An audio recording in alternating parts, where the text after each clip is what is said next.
ছেলের স্কুলে প্রোগ্রাম ছিল, তোমাদেরকে তো আমি শর্টস ভিডিওতে দেখাইছি যে স্কুলে গেছিলাম। তবে সেখানে গিয়ে কি দেখতে পাইলাম না পাইলাম কোনোটাই কিন্তু তোমাদের সঙ্গে শেয়ার করে দেই। তো চলো আজকে একটা মিনি ব্লগে তোমাদের সঙ্গে সেই সমস্ত কিছু শেয়ার করি। প্রত্যেকদিন একঘেয়া কিন্তু সব কিছু দেখতে ভালো লাগে না, তো ভাবলাম আজকে একটু স্কুলের প্রোগ্রামটা তোমাদের সঙ্গে শেয়ার করি।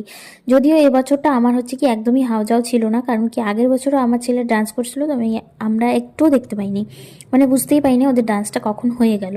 আমরা বুঝতে পারি না, এটার একটা কারণ আছে। কারণ কি আগের বছর হচ্ছে কি আমার ছেলে পড়তো এলকেজিতে, তো এলকেজিতে হচ্ছে কি একটাই সেকশন, আর এবছরটা হচ্ছে গিয়ে ও ইউকেজিতে পড়ে, তো ইউকেজিতে হচ্ছে গিয়ে দুটা সেকশন, এই জন্য কিন্তু একটু সুবিধা হয়েছে। তো ওই আগের বারের কথাটা চিন্তা করেই কিন্তু একদমই মন চাচ্ছিল না যে যাই প্রোগ্রাম দেখি। তো যাই হোক, আসতে তো হবেই যখন ছেলে ডান্স করতেছে বলে কথা। তো দেখো এখন চলে আসলাম, প্রথমেই হচ্ছিল নাটক, তারপরে হলো এই যে সুন্দর সুন্দর খুব ভালো ভালো নাচ, অনেক বড়দের আর বাংলা গানেও নাচ হচ্ছিল দেখলাম, এটা দেখে খুব ভালো লাগলো।